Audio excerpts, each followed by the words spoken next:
In the suffocating heat of a military training ground, where respect was earned through blood and sweat, Maria Santos never imagined that being treated like dirt would become the catalyst for the most defining moment of her life. What happened next didn't just shock her commanding officer. It sent ripples through an entire military base and challenged everything everyone thought they knew about strength, resilience, and what happens when someone pushed too far finally pushes back. This is the true story of a woman who refused to stay down when the system tried to break her, and how one explosive moment of defiance changed not just her own destiny, but the lives of everyone who witnessed what real courage looks like when it's cornered and forced to fight back. Maria Santos wiped the sweat from her forehead with the back of her dirt-stained hand, leaving another streak of mud across her already filthy face.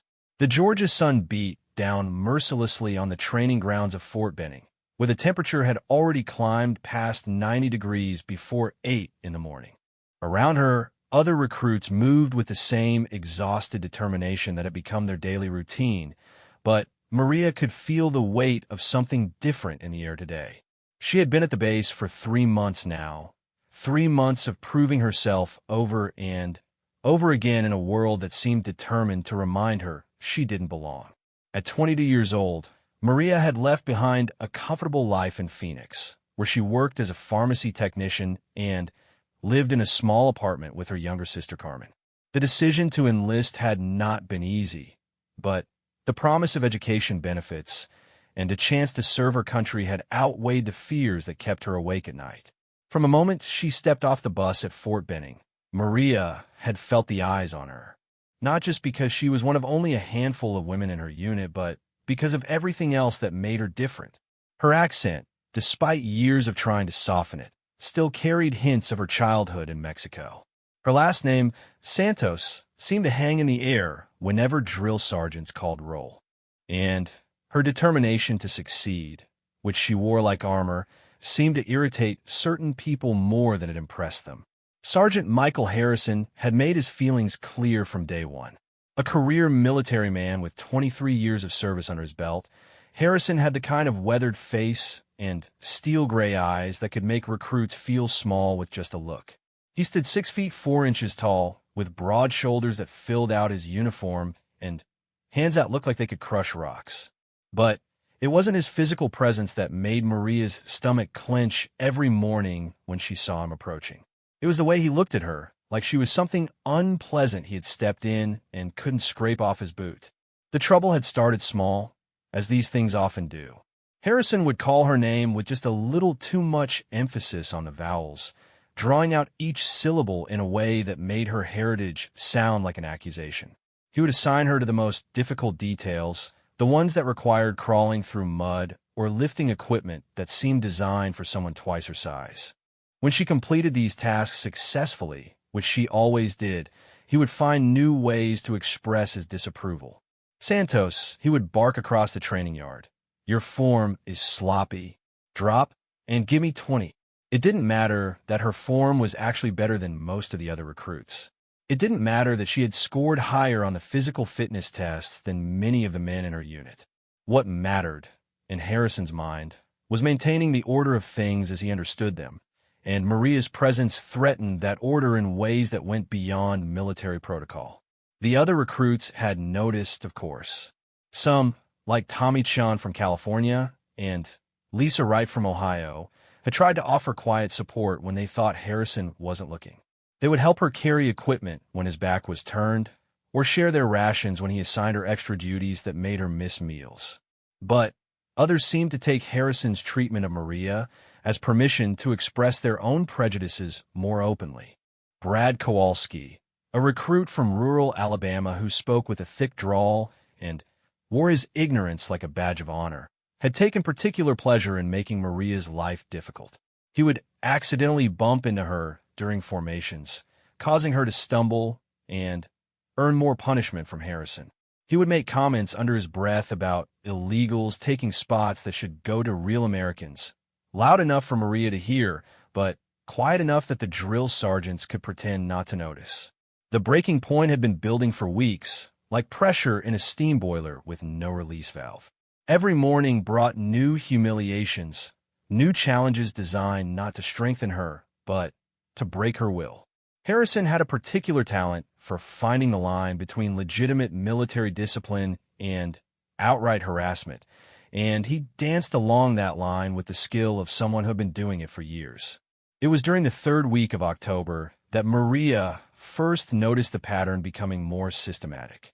Harrison would assign her to night watch duty more frequently than the other recruits, leaving her exhausted during the day when she needed to perform at her best. He would inspect her equipment with a magnifying glass intensity that he didn't apply to anyone else, finding microscopic flaws that would earn her hours of extra cleaning duty. When she raised her hand to ask questions during training sessions, he would ignore her completely, as if she had become invisible. The psychological impact was perhaps worse than the physical challenges. Maria had always prided herself on her mental toughness, a quality she had developed during childhood that hadn't always been easy. Her father had worked 2 jobs to support the family, often leaving before dawn and returning well after dark. Her mother had cleaned houses for wealthy families in Phoenix, coming home exhausted, but still finding time to help Maria and Carmen with their homework. They had taught her that hard work and determination could overcome almost any obstacle, but they had never prepared her for this kind of systematic persecution. Sleep became elusive. Maria would lie in her narrow bunk at night, staring at the ceiling and replaying the day's events in her mind. She would wonder if she was being too sensitive, if this was just how military training was supposed to be. But then she would remember the way Harrison looked at the other recruits, the way he offered constructive criticism instead of pure hostility, and she would know that what was happening to her was different. The physical toll was becoming obvious, too.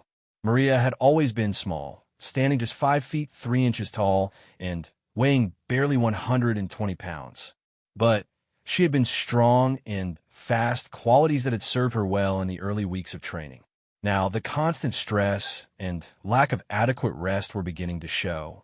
Her times on the obstacle course were getting slower. Her hands shook slightly during weapons cleaning. The other recruits were starting to notice, and their looks of sympathy were almost worse than their indifference had been. It was Carmen's letter that finally crystallized everything for Maria. Her younger sister, now 19, and working as a waitress while attending community college, had written to tell her about a promotion she had received at the restaurant where she worked. The manager, Carmen explained, had noticed her dedication and reliability and had offered her a position as assistant manager with a significant pay increase. "I keep thinking about what you always told me," Carmen had written in her careful handwriting, "that if we work hard and don't let people push us around, we can accomplish anything we set our minds to. I hope you're remembering that advice yourself, wherever you are and whatever challenges you're facing." Reading those words in the dim light of the barracks bathroom, Maria had felt something shift inside her chest. She realized that she had been allowing Harrison to slowly strip away the very qualities that had made her strong. She had been so focused on just surviving each day that she had forgotten why she was here in the first place. She had come to serve her country, to prove that she belonged, to honor the sacrifices her parents had made. Instead, she was being treated like an unwelcome intruder, and worse, she was starting to believe that maybe that's what she was. The next morning brought the incident that would change everything. It started with equipment inspection, a routine part of military life that Harrison had turned into a weekly torture session for Maria. She had spent 2 hours the night before cleaning her rifle, polishing every surface until it gleamed, checking and rechecking every component. She had laid out her gear with mathematical precision, measuring distances between items with a ruler to ensure perfect alignment. Harrison approached her station with his usual swagger, his boots clicking against the concrete floor of the armory. The other drill sergeants were conducting their own inspections nearby, but Maria could feel that this one would be different. There was something in Harrison's eyes, a particular kind of anticipation that made her stomach clench with dread. He picked up her rifle first, examining it from every angle with theatrical intensity. Maria stood at attention, her eyes fixed straight ahead as regulations required, but she could see him in her peripheral vision. He was taking longer than usual, turning the weapon over in his hands repeatedly, looking for something, anything that he could use against her. Finally, after what felt like an eternity, he found what he was looking for. A microscopic speck of something, possibly dust or a fiber from the cleaning cloth, had settled on the trigger guard. Under normal circumstances, such a minor imperfection would warrant a simple instruction to clean the weapon again. But these were not normal circumstances. Santos, Harrison's voice carried across the armory, loud enough to draw the attention of everyone in the building. "What do you call this?" Maria's eyes flicked down to where he was pointing, then back to the wall in front of her. "Sir, I see a small particle on the trigger guard, sir." "A small particle?" Harrison's voice rose to a near shout. "This weapon is filthy. This is exactly the kind of careless, lazy attitude I've come to expect from people who think they can just walk into my army and demand respect without earning it." The words hit Maria like physical blows, each one designed to wound. But it was the phrase "my army" that cut deepest, as if her citizenship, her right to serve, her very presence in uniform was somehow illegitimate. "Sir." "Yes, sir," she managed to say, her voice steady despite the rage building inside her chest. But Harrison wasn't finished. He moved to her other equipment, examining each item with increasing theatricality. Her boots, which she had polished until they reflected the overhead lights, were suddenly unacceptable. Her uniform, which she had pressed and hung with obsessive care, was wrinkled and unprofessional. Her personal items, arranged in the precise configuration specified in the manual, were scattered like a hurricane hit them. With each criticism, Harrison's voice grew louder, and Maria could feel the eyes of every person in the building focusing on her. Some of the other recruits looked uncomfortable, clearly recognizing that what they were witnessing went beyond normal military discipline. But others seemed to be enjoying the show, and Maria could hear barely suppressed snickers from the direction of Kowalski and his friends. The final humiliation came when Harrison picked up her personal photograph, the one picture of her family that regulations allowed her to keep in her footlocker. It showed Maria with her parents and Carmen at her high school graduation, all of them smiling proudly as she held her diploma. Her mother had insisted on having the picture professionally taken, spending money the family could barely afford because she wanted to commemorate what she called the first Santos to graduate from an American high school. Harrison held the picture up to the light, examining it with exaggerated scrutiny. "Is this your family, Santos?" "Sir, yes, sir."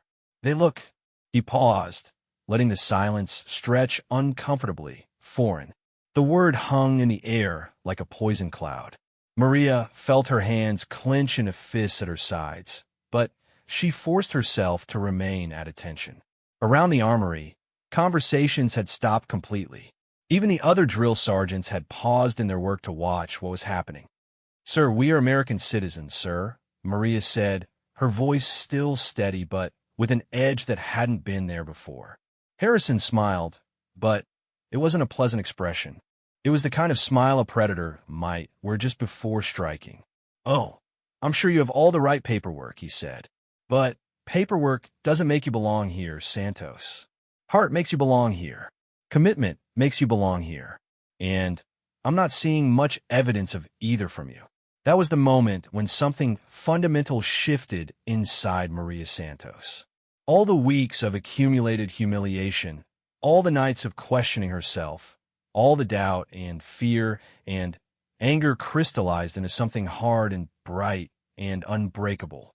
She realized that no matter how perfectly she performed, no matter how hard she worked, no matter how much she sacrificed, Harrison would never see her as worthy. To him, she would always be foreign, always be other, always be less than. But she also realized something else in that moment. Harrison was wrong. She did belong here. She belonged here because she had chosen to be here, because she had sworn an oath to serve and protect the Constitution of the United States, because she was willing to put her life on the line for ideals that were bigger than any one person's prejudice. Her parents had taught her that America was a place where hard work and dedication could overcome any obstacle, and she was not going to let Harrison prove them wrong. The transformation was invisible to everyone watching, but Maria felt it like electricity in her veins. She was done apologizing for her existence. She was done trying to make herself smaller to fit into Harrison's narrow vision of who deserved to wear the uniform. She was done being afraid. What happened next would shock everyone in that armory, including Maria herself. But first, Harrison had one more humiliation planned, one final attempt to break her spirit completely. He was about to learn that some spirits, once broken, become harder than steel. Harrison wasn't satisfied with just humiliating Maria in front of the other recruits. He wanted complete submission, total acknowledgement that she didn't belong in his world. Setting down the photograph with theatrical disgust, he moved closer to where Maria stood at attention, close enough that she could smell the coffee on his breath and see the network of broken blood vessels in his nose. "You know what I think, Santos?" His voice had dropped to a conversational level, which somehow made his words more menacing than his earlier shouting. "I think you're here for all the wrong reasons. I think you're taking up a spot that should go to someone who actually deserves it. Someone who understands what it means to serve America, not just take advantage of America." The other recruits shifted uncomfortably, sensing that they were witnessing something that went far beyond normal military discipline. Lisa Wright, standing 3 stations down, caught Maria's eye for just a moment and gave an almost imperceptible shake of her head, silently begging her not to react. Tommy Chun was staring straight ahead with such intensity that it was clear he was fighting his own urge to intervene. But Maria was beyond caring about the reactions of others. The fear that had controlled her for months had been replaced by something much more dangerous, righteous anger backed by absolute certainty. She was an American soldier, sworn to defend the Constitution against all enemies, foreign and domestic. And right now, the biggest threat to everything she believed in was standing 3 inches from her face, using his authority to spread the very kind of hatred and division that undermined the principle she had sworn to protect. Harrison continued his psychological assault, his voice growing more personal with each word. "I've been watching you, Santos. I've been watching how you move, how you think, how you respond to pressure. And you know what I see? I see someone who's playing soldier, not someone who is a soldier. I see someone who thinks putting on a uniform makes them special, when really it just makes them a fraud." The word fraud hung in the air like a challenge. Maria's jaw tightened almost imperceptibly, but she remained at attention, her eyes focused on a point just above Harrison's head. She could feel her heartbeat accelerating, but strangely, her mind had never been clearer. Every insult, every degradation, every moment of humiliation from the past 3 months was sharpening into a single point of resolve. "I've seen your type before," Harrison continued, warming to his theme. "Come here thinking you can change things, thinking you can make the military into something it's not. But this isn't some social experiment, Santos. This is the United States Army, and it's not your place to come in here and try to make us more diverse or inclusive or whatever buzzword your kind likes to use." Behind Harrison, Maria could see other drill sergeants beginning to notice what was happening. Sergeant Rodriguez, a Puerto Rican woman with 15 years of service, was watching with a frown.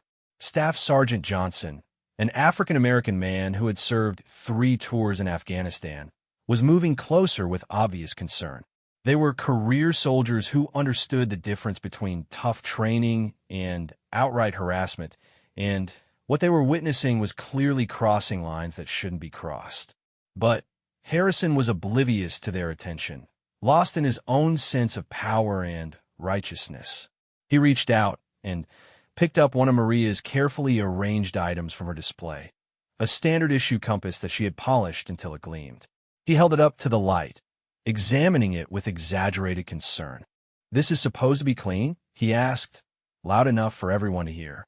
"This is what passes for military standards in your culture." The word culture was pronounced with such disdain that it might as well have been a curse word. Maria felt something snap inside her chest, like a cable under too much tension finally, reaching its breaking point. But instead of falling apart, she felt herself becoming stronger, more focused, more determined than she had ever been in her life. Harrison, misreading her silence as submission, decided to press his advantage. He suddenly grabbed Maria by the shoulder of her uniform and spun her around to face the other recruits. The physical contact was completely inappropriate and far beyond anything that military regulations allowed, but Harrison seemed past caring about rules or consequences. "Look at this," he announced to the assembled soldiers. "This is what happens when standards get lowered to accommodate people who don't really belong here. This is what happens when we start caring more about feelings than fighting ability." The armory had gone completely silent except for the hum of fluorescent lights overhead. Nearly 40 recruits and several drill sergeants were watching as Harrison continued his tirade, his hand still gripping Maria's shoulder in a way that was both possessive and threatening. Some of the watching faces showed horror at what they were witnessing. Others showed the uncomfortable fascination of people watching a car accident. But all of them would remember this moment for the rest of their lives. "I want everyone to take a good look," Harrison continued, his voice rising again. "Because this is exactly the kind of soldier you don't want watching your back in combat. Someone who thinks the world owes them something. Someone who expects special treatment. Someone who—" He paused, searching for the most hurtful words he could find. "Someone who probably can't even speak English well enough to understand orders under pressure." That was the moment when Maria Santos had finally heard enough.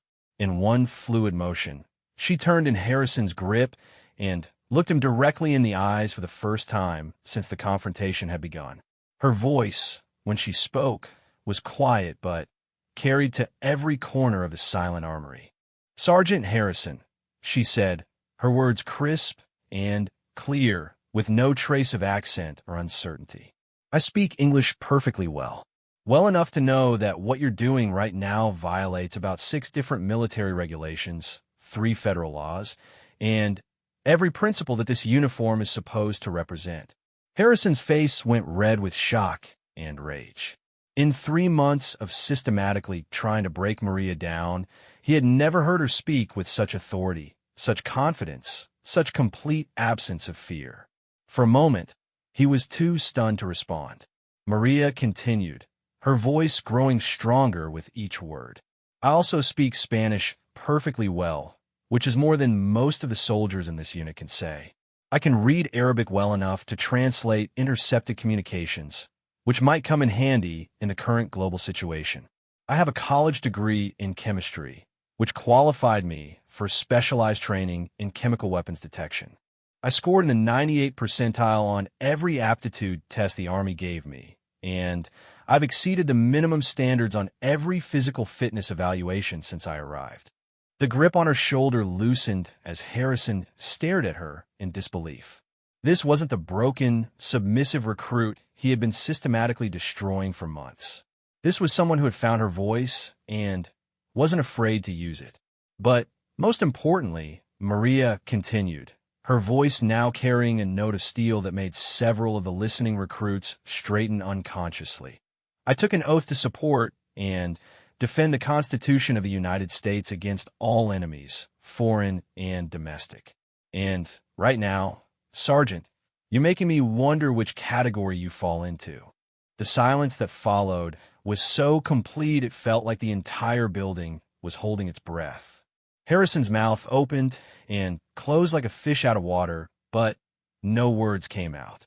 He had expected broken tears or angry outbursts that would justify even harsher punishment. He had not expected articulate defiance backed by facts and regulations. Sergeant Rodriguez stepped forward, her voice cutting through the tension. "Sergeant Harrison, I think you need to step back now." But Harrison was beyond rational thought. The humiliation of being challenged so directly in front of so many witnesses had triggered something primitive in his brain. Instead of stepping back, he tightened his grip on Maria's shoulder and leaned closer to her face. "How dare you?" he hissed, his voice shaking with rage. How dare you talk to me like that? I have been serving this country since before you were born. I have earned every stripe on this uniform with blood and sweat while you've been playing dress-up and pretending to be a soldier. Maria looked at him with something that might have been pity. Sergeant, I'm not pretending anything. I'm a soldier, the same as every other person in this room who took the same oath and earned the right to wear this uniform. The difference is that you seem to have forgotten what that oath means. What happened next would be discussed and analyzed in military leadership courses for years to come. Harrison, pushed beyond his breaking point by Maria's calm defiance, made a decision that ended his career in the space of about 3 seconds. He drew back his free hand and slapped Maria across the face with enough force to snap her head to the side and leave a red handprint on her cheek. The sound echoed through the armory like a gunshot, and for a moment, everyone was too shocked to move. Physical assault of a subordinate was not just against regulations. It was a criminal act that could result in court-martial and imprisonment. Harrison had just crossed a line that could never be uncrossed. But if Harrison thought that hitting her would finally break Maria's spirit, he was about to learn just how wrong he could be.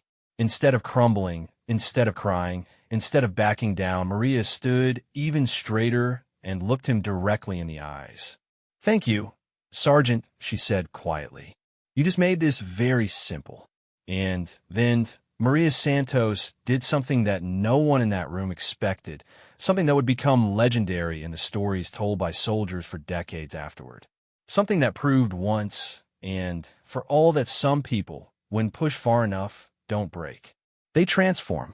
What Maria Santos did next would be talked about in military circles for years to come. Not because it was violent or dramatic, but because it was so completely unexpected that it left everyone in the armory questioning everything they thought they knew about power, authority, and courage. Instead of striking back, instead of screaming, instead of falling apart as Harrison clearly expected, Maria reached up and carefully, deliberately removed his hand from her shoulder.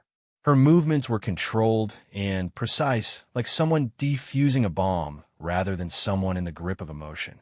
The red mark on her cheek was already darkening, but her voice remained steady. "Sergeant Harrison," she said, loud enough for everyone in the armory to hear clearly, "you have just committed assault on a fellow service member in front of approximately 40 witnesses, including 3 non-commissioned officers and 2 commissioned officers who I can see watching from the doorway." Harrison spun around and saw that Lieutenant Colonel Patricia Adams, the base commander, and Captain James Foster had indeed entered the armory during the confrontation. Both officers were standing near the entrance, their faces showing a mixture of shock and barely controlled fury. Lieutenant Colonel Adams was already reaching for her radio, presumably to call for military police. But Maria wasn't finished. She stepped back from Harrison, came to attention, and began to speak in a voice that carried the kind of authority that comes not from rank or position, but from absolute moral certainty.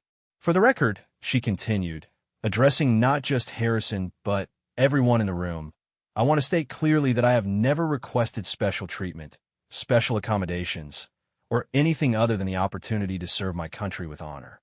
I have met or exceeded every standard set before me. I have completed every assignment given to me. I have followed every order that was legal and proper." Her voice grew stronger with each word, and Maria found herself drawing on reserves of courage she hadn't known she possessed. This wasn't just about her anymore. This was about every person who had ever been made to feel like they didn't belong, every soldier who had been judged by their accent or their name or the color of their skin rather than by their dedication and ability. "I have been subjected to systematic harassment based on my ethnicity, my gender, and my perceived nationality for the past 3 months. I have been given assignments designed not to train me, but to humiliate me. I have been subjected to verbal abuse that would be unacceptable in any workplace in America, let alone in the United States Army." Harrison tried to interrupt, his face now pale despite his earlier rage. "Santos, you need to shut your mouth right now before you say something you'll regret." But Maria looked at him with something approaching pity. "No, Sergeant. I think you're the one who's been saying things he'll regret. And I think everyone in this room has heard enough to understand what's really been happening here. She turned slightly to address Lieutenant Colonel Adams directly. Ma'am, I formally request that this incident be investigated according to military justice procedures. I also request that a full review be conducted of Sergeant Harrison's treatment of all soldiers under his command, particularly those who might be considered minorities or women. The silence that followed was profound. This wasn't just a recruit complaining about harsh treatment. This was a systematic dismantling of Harrison's authority, using his own actions against him. Maria had turned the tables completely, transforming herself from victim to prosecutor in the span of about 2 minutes. Lieutenant Colonel Adams stepped forward, her voice crisp with command authority. Sergeant Harrison, you will report to my office immediately. All other personnel will remain here for questioning by the military police who are on their way. This training exercise is suspended pending investigation. But Harrison wasn't ready to give up. 23 years of unchallenged authority, 23 years of being able to intimidate and bully subordinates without consequence, had created a sense of invincibility that was now crumbling around him. In desperation, he made one final attempt to regain control of the situation. "This is ridiculous," he snarled, pointing an accusing finger at Maria. "This is exactly what I've been talking about. This person comes in here with her attitude and her demands, and now she's trying to destroy the career of a decorated veteran because her feelings got hurt. This is what happens when we lower standards to be politically correct." It was exactly the wrong thing to say. Lieutenant Colonel Adams, who had worked her way up through the ranks over 20 years and had dealt with more than her share of dinosaurs like Harrison, stepped closer to him with the kind of expression that had intimidated insurgents in 3 different countries. "Sergeant Harrison," she said, her voice quiet, but carrying the kind of authority that made hardened soldiers straighten their spines, "are you seriously suggesting that striking a subordinate in the face is acceptable military discipline? Are you really going to stand there and try to justify assault because someone hurt your feelings by being competent?" Harrison's mouth opened and closed, but no sound came out. He was beginning to realize that he had made a catastrophic miscalculation. In his mind, Maria Santos had been an outsider, someone who didn't really belong, and therefore could be treated however he saw fit. But she wasn't an outsider to Lieutenant Colonel Adams or Captain Foster. She was a United States soldier, and that meant something. Maria, meanwhile, was experiencing something she had never felt before in her adult life, the sensation of being truly heard and truly supported by people in positions of authority. For months, she had felt isolated and alone, wondering if she was imagining the harassment or if she was somehow bringing it on herself. Now, seeing the faces of the officers who were taking her seriously, seeing the expressions of support from fellow recruits who had witnessed everything, she realized that she had never been alone at all. She had just been surrounded by people who were afraid to speak up. Captain Foster stepped forward and addressed the assembled recruits. "I want everyone to understand something very clearly. What you witnessed here today was not military discipline. Military discipline is fair, consistent, and designed to build soldiers, not tear them down. What you witnessed was the abuse of authority by someone who forgot that every person wearing this uniform deserves respect and fair treatment regardless of their background." Tommy Chun, who had been watching everything with increasing admiration, suddenly spoke up. "Sir, I'd like to make a statement for the record." Captain Foster nodded. "Go ahead, soldier." "Sir, I've been watching how Recruit Santos has been treated for months. Everything she said about harassment and unfair treatment is true. I've seen Sergeant Harrison assign her extra duties that other recruits didn't get, criticize her work when it was actually better than average, and make comments about her ethnicity that were completely inappropriate. I think other recruits will confirm this if asked." Lisa Wright immediately stepped forward. "I'll confirm it, sir. I've seen the same things." Within moments, nearly a dozen other recruits had volunteered to provide statements supporting Maria's account. Even some who had remained silent during the harassment were now finding their voices, perhaps inspired by Maria's courage, or perhaps finally, understanding that silence in the face of injustice made them complicit in it. Harrison looked around the room with growing desperation, seeing his version of events crumbling as witness after witness stepped forward. These weren't outsiders or troublemakers. These were soldiers under his command who were now publicly contradicting his authority. His career wasn't just over. It was ending in the most humiliating way possible. But Maria Santos wasn't done. Having found her voice, having discovered that people would listen when she spoke with confidence and conviction, she was beginning to understand the full scope of what had just happened. This wasn't just about one racist sergeant and one harassed recruit. This was about systemic problems in an institution she loved, problems that couldn't be fixed unless people were willing to speak truth to power. She turned to address the assembled recruits, her voice carrying a note of authority that none of them had heard from her before. I want everyone to understand something. What happened here today didn't happen because I'm special or because I'm different from any of you. It happened because every single person wearing this uniform has the right to be treated with dignity and respect. When we see harassment or discrimination or abuse of power, we have a responsibility to speak up, not just for ourselves, but for everyone who serve alongside us. The words carried weight because they were backed by action. Maria had just demonstrated exactly what she was talking about, showing everyone in the room that courage wasn't about being unafraid. It was about being afraid and acting anyway. She had been terrified during that confrontation with Harrison, but she had spoken up because it was the right thing to do.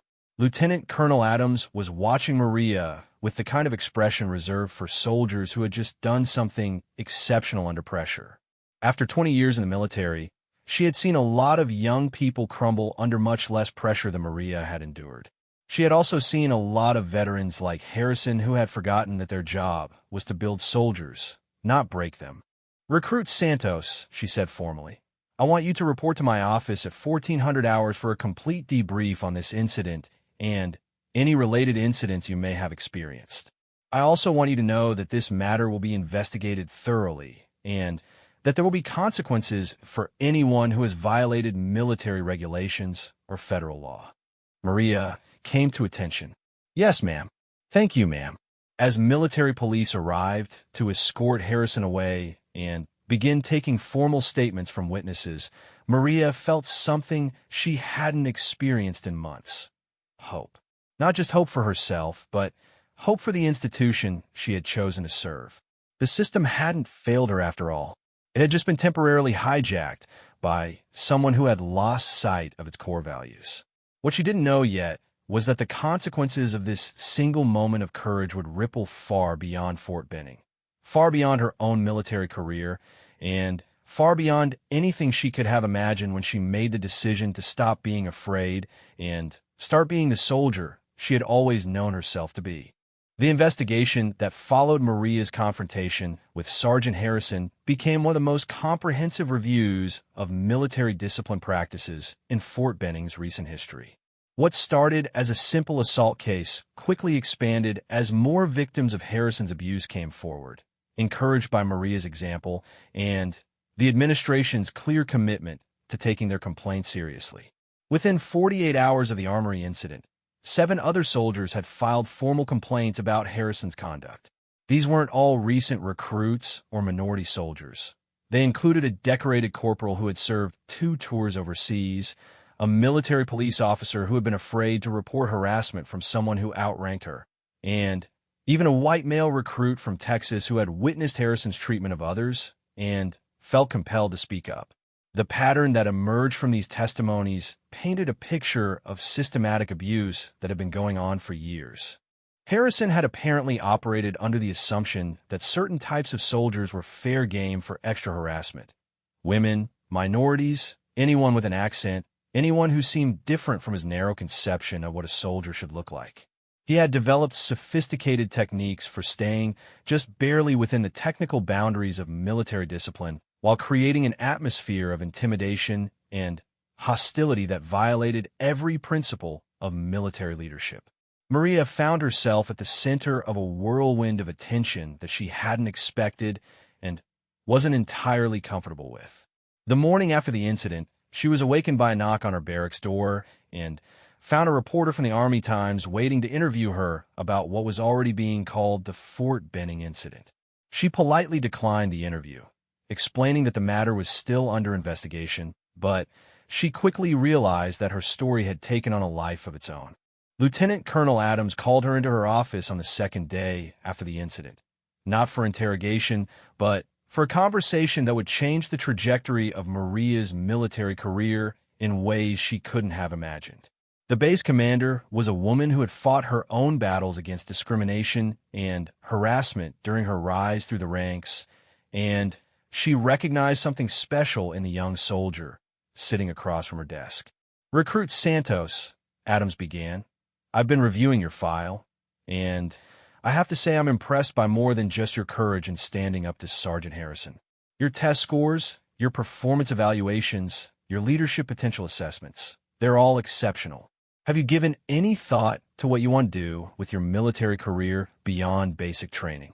Maria had been so focused on just surviving basic training that she hadn't really considered what came next. "Ma'am, I originally enlisted for the educational benefits and the opportunity to serve. I hadn't really thought much beyond completing my initial commitment." Adams leaned back in her chair, studying Maria with the kind of attention she usually reserved for strategic planning sessions. "What if I told you that there are programs designed specifically for soldiers who show exceptional leadership potential under pressure? What if I told you that what happened in that armory demonstrated exactly the kind of moral courage that the military needs in its future leaders?" The conversation that followed opened Maria's eyes to possibilities she had never considered. There were officer training programs, leadership development courses, specialized assignments that would allow her to use her education and language skills while continuing to serve. But more importantly, there were opportunities to help fix some of the systemic problems that had made her own experience so difficult. "The military is changing," Adams explained. "It's becoming more diverse, more inclusive, more aware of the need to value all types of strength and leadership. But change doesn't happen automatically. It happens because people like you choose to stay in the system and help guide that change instead of walking away when things get difficult." Maria left that meeting with her head spinning and her perspective fundamentally altered. She had entered the military thinking of it as a stepping stone to something else, a way to pay for college and gain some life experience. Now she was beginning to see it as something she might want to dedicate her life to, not despite the challenges she had faced, but because of them. The ripple effects of her confrontation with Harrison were spreading far beyond Fort Benning. The Army Times article that Maria had declined to participate in was written anyway, based on interviews with other soldiers and sources within the investigation. Within a week, the story had been picked up by major newspapers and cable news networks. Hashtag Maria Stands Up became a trending hashtag on social media, with thousands of people sharing their own stories of workplace harassment and discrimination. But the most significant changes were happening within the military itself. The investigation into Harrison's conduct had revealed gaps in training, supervision, and accountability that went far beyond one rogue sergeant. Within a month, new protocols had been implemented for reporting and investigating harassment complaints. Mandatory diversity and inclusion training was expanded for all leadership positions. Most importantly, a new emphasis was placed on creating environments where soldiers felt safe speaking up about problems without fear of retaliation. Harrison himself pled guilty to assault charges and accepted a reduction in rank and early retirement rather than face a full court-martial that would have resulted in prison time. His 23-year career ended not with honor or recognition, but with a criminal conviction and a cautionary tale that would be taught in leadership courses for years to come. But perhaps the most important change was the one happening in the soldiers who had witnessed Maria's stand that day in the armory. Tommy Chun, inspired by her courage, applied for and was accepted into a program for military journalists, where he could use his writing skills to help tell the stories of soldiers from all backgrounds. Lisa Wright decided to pursue a career in military law, motivated by a desire to help ensure that what happened to Maria never happened to anyone else. Even Brad Kowalski, the recruit from Alabama who had participated in some of the harassment, approached Maria 2 weeks after the incident to offer a sincere apology. "I need you to know," he said, clearly struggling with the words, "that I was wrong about you, and I was wrong about a lot of things. Watching you stand up to Harrison like that, it made me realize what real courage looks like, and what real patriotism looks like." The conversation that followed was awkward and halting, but it was real. Kowalski talked about growing up in a small town where certain attitudes were just accepted without question, about joining the military partly to escape that environment, but bringing those attitudes with him. Maria listened without judgment, recognizing that changing hearts and minds was often more difficult and more important than changing rules and regulations. 6 months later, Maria Santos graduated from basic training not just as a soldier, but as the recipient of the Distinguished Leadership Award, an honor given to the recruit in each class who had shown exceptional leadership potential and moral courage.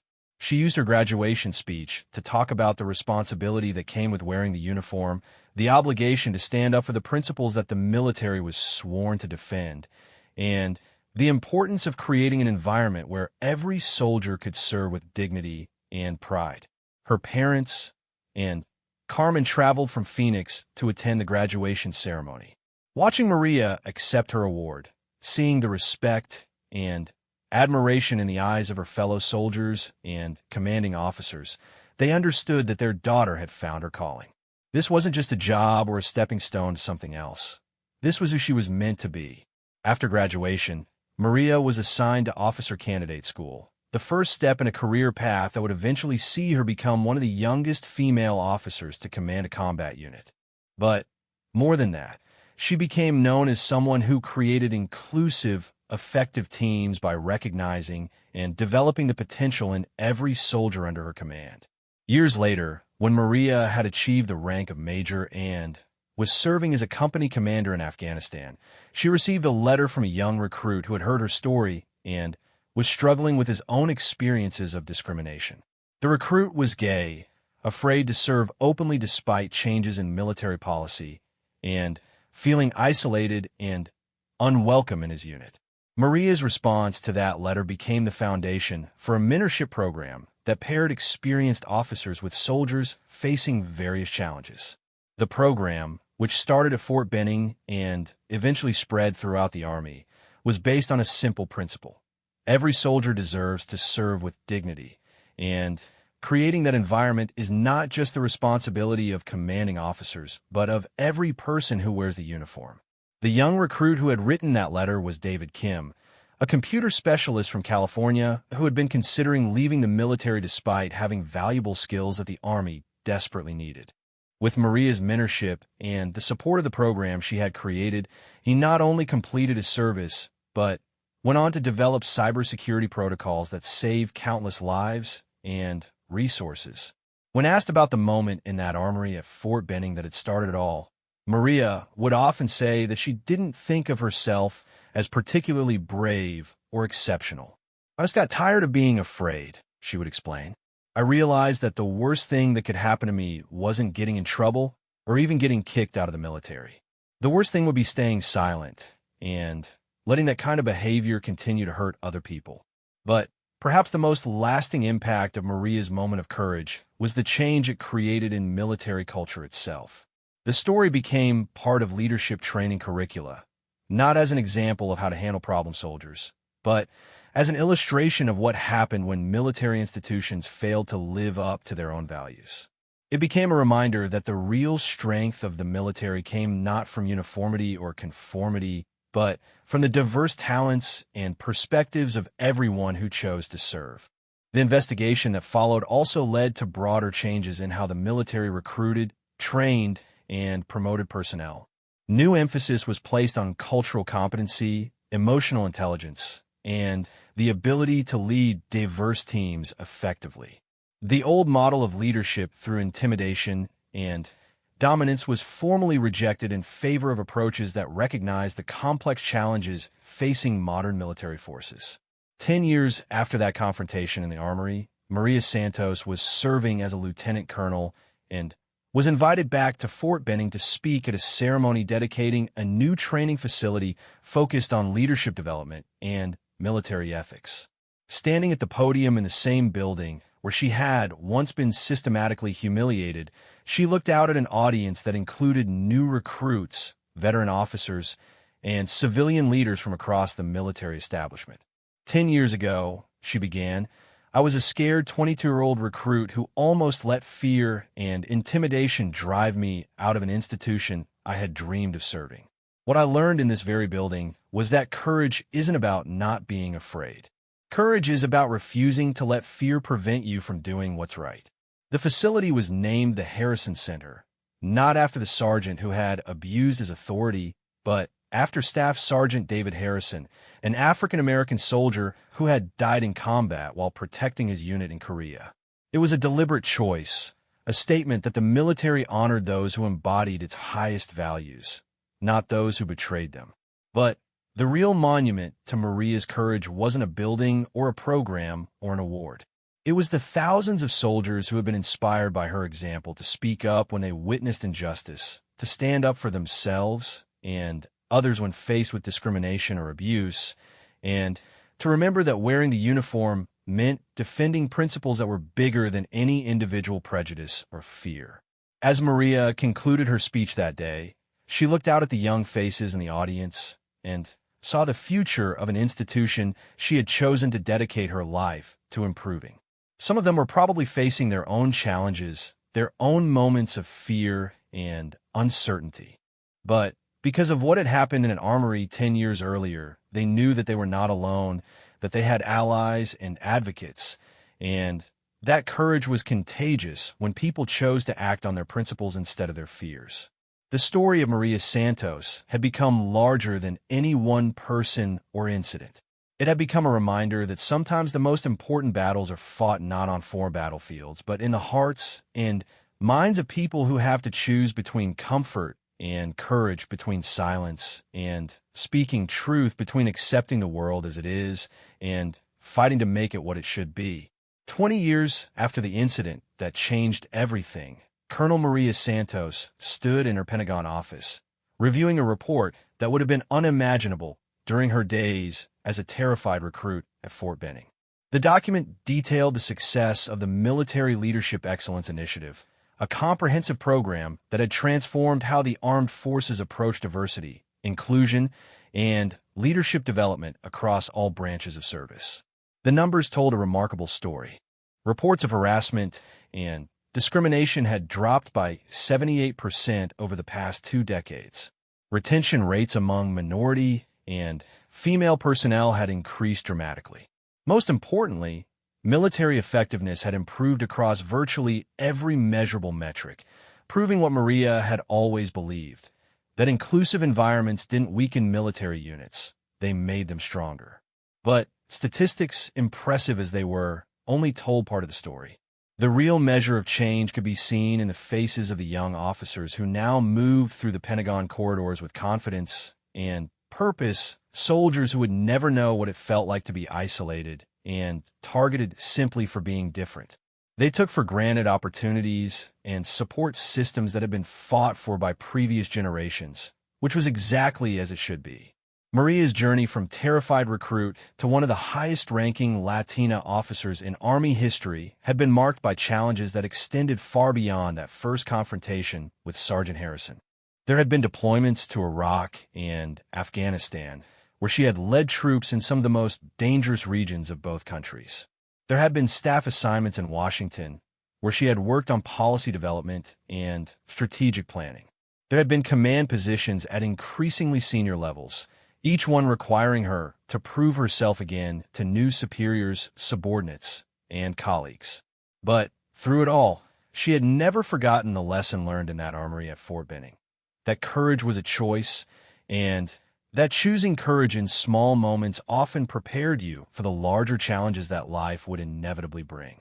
Every time she faced discrimination or skepticism about her abilities, Every time someone questioned whether she really belonged in whatever position she held, she drew on the strength that had been forged in that moment when she decided to stop being afraid.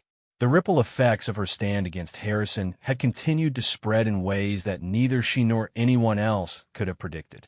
The story had been told and retold, becoming part of military folklore, but more importantly, it had become part of military doctrine. Leadership courses at West Point, Annapolis, and the Air Force Academy all included case studies based on the incident, examining not just what Maria had done, but what the institutional failures were that had allowed Harrison's behavior to continue for so long.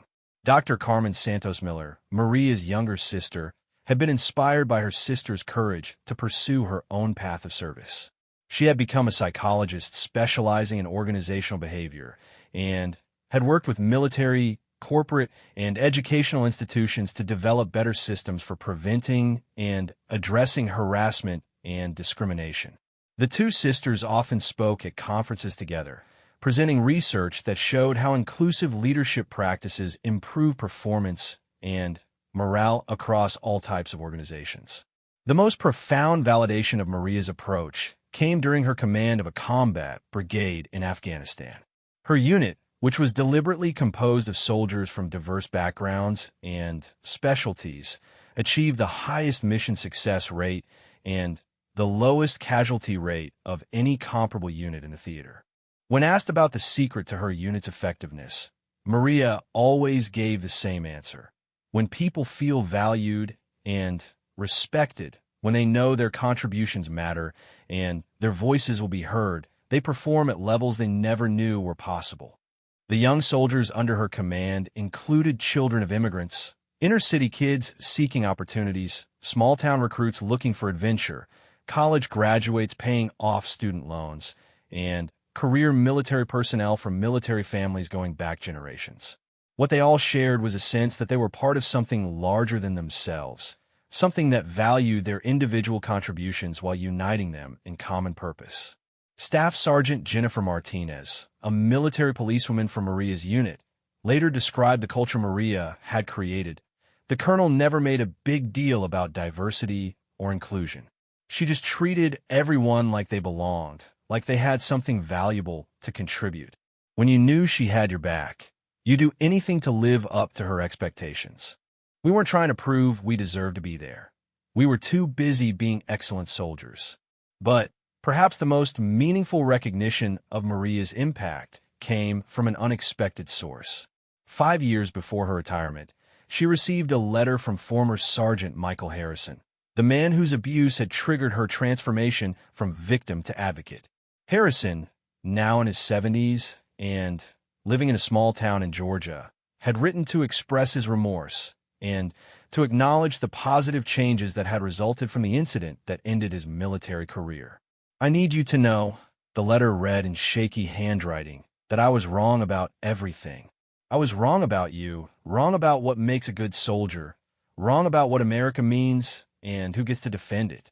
I've spent the last 20 years thinking about that day in the armory, and I've come to understand that you were defending the Constitution in that moment more than I ever did in 23 years of service.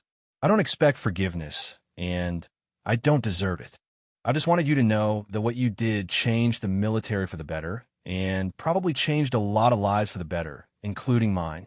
Maria kept the letter in her desk drawer, not out of vindictiveness, but as a reminder that people could change, that even the most entrenched prejudices could sometimes be overcome through time, reflection, and exposure to different perspectives.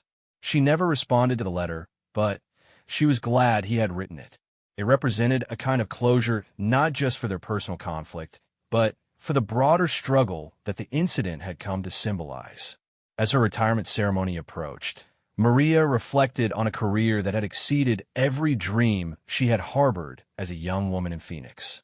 She had served in combat, commanded thousands of soldiers, influenced military policy at the highest levels, and helped create systemic changes that would benefit generations of future service members. But when people asked her about her proudest accomplishment, she always returned to the mentorship program that had grown out of her experience with that discriminated gay recruit years earlier. The program, now called the Santos Initiative, had expanded beyond the military to include corporate partnerships, university programs, and international exchanges with allied militaries. It paired experienced leaders with junior personnel facing various challenges, providing not just career guidance, but personal support for people navigating difficult situations. The program's success was measured not just in retention rates and promotion statistics, but in the stories of individual lives changed and potential realized. Marcus Washington, who had entered the program as a young soldier struggling with PTSD from his deployment in Iraq, had gone on to become a decorated officer and was now running programs to help other veterans transition back to civilian life. Lieutenant Sarah Kim had used her mentorship experience to develop new protocols for military women serving in combat roles. Captain Miguel Rivera had created language and cultural training programs that had saved lives and improved mission effectiveness in conflict zones around the world. Each success story represented not just an individual achievement, but validation of the principle that had guided Maria's entire career, that strength came from lifting others up, not from tearing them down. The lessons she had learned in that armory at Fort Benning had become the foundation for everything else she had accomplished. The retirement ceremony itself was held at Fort Benning, a decision Maria had made deliberately. She wanted to come full circle to end her career where it had truly begun, not when she first enlisted, but when she first found the courage to stand up for her principles. The same building that had witnessed her humiliation and transformation now hosted a celebration of a career that had changed military culture at the most fundamental level. General Patricia Williams, the Chief of Staff of the Army, delivered the keynote address.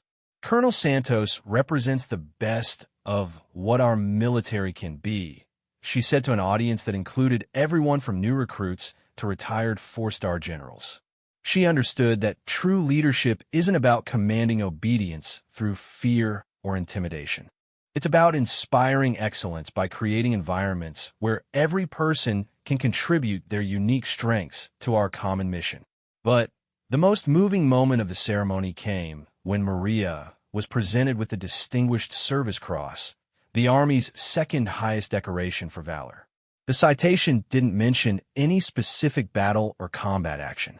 Instead, it recognized her exceptional courage in the face of adversity, transformational leadership that strengthened military institutions, and lifetime of service that embodied the highest ideals of the United States Army. As Maria accepted the decoration, she looked out at the audience and saw faces that represented the change she had helped create. There was Lieutenant Colonel David Kim, the former recruit who had written to her for help and was now a cybersecurity expert. There was Brigadier General Lisa Wright, who had witnessed the original confrontation with Harrison and had gone on to become one of the Army's top legal officers. There was Captain Tommy Chun, now a military historian whose writing had helped document and analyze the cultural changes that had transformed the military over the past 2 decades. But perhaps most importantly, there were dozens of young soldiers in the audience who looked like Maria, who came from backgrounds like hers, who carried names like hers, and who served with confidence and pride because earlier generations had fought for their right to be there. They were living proof that one moment of courage, one decision to stop being afraid, could create ripple effects that changed not just individual lives, but entire institutions. In her retirement speech, Maria chose not to focus on her own achievements or the honor she had received. Instead, she talked about the future, about the challenges that would face the next generation of military leaders, and about the eternal need for people who would choose courage over comfort when faced with difficult decisions. 26 years ago, she said, her voice carrying clearly through the packed auditorium, I was a scared young recruit who almost let fear and intimidation drive me away from an institution I loved. What I learned, what I hope everyone in this room understands, is that courage is not the absence of fear. Courage is feeling that fear and choosing to act anyway because your principles matter more than your comfort. She paused, looking out at the faces before her, seeing in them the future of an institution that had given her everything she had ever dreamed of and more. Every one of you will face moments when you have to choose between doing what's easy and doing what's right. When those moments come, remember that you're not alone. You are part of something bigger than yourself, something worth fighting for, something worth the risk of standing up and speaking out. The standing ovation that followed lasted for several minutes, but Maria wasn't thinking about the applause or the recognition. She was thinking about a young pharmacy technician from Phoenix who had decided to enlist in the army because she believed in service, in sacrifice, in the idea that America was a place where anyone could contribute to something larger than themselves. That young woman had been transformed by her experiences, shaped by challenges she never could have imagined, strengthened by support she hadn't known existed. But the core values that had driven her to enlist in the first place, the belief in justice, in equality, in the fundamental dignity of every person who chose to serve, those values had remained constant throughout everything that followed. As Maria Santos walked out of that auditorium for the last time as an active duty soldier, she carried with her the knowledge that her story would continue to inspire and guide future generations. Not because it was unique or extraordinary, but because it was proof of something that every person needed to believe. That individual choices matter, that courage is contagious, and that sometimes the most important battles are fought not with weapons or tactics, but with the simple decision to stand up and say this is wrong, and it stops here. The little girl who had watched her parents work multiple jobs to build a better life for their family. The young woman who had faced down systematic harassment and abuse. The officer who had led soldiers in combat. The leader who had changed military culture at the institutional level. They were all the same person, united by the understanding that true strength came not from power over others, but from the courage to lift others up and the wisdom to know that everyone deserved the chance to serve with dignity and pride. Her retirement marked the end of a military career, but the beginning of a new chapter in a life dedicated to service. Maria Santos had learned that courage was not a destination, but a daily choice, and she intended to keep choosing courage for as long as she drew breath.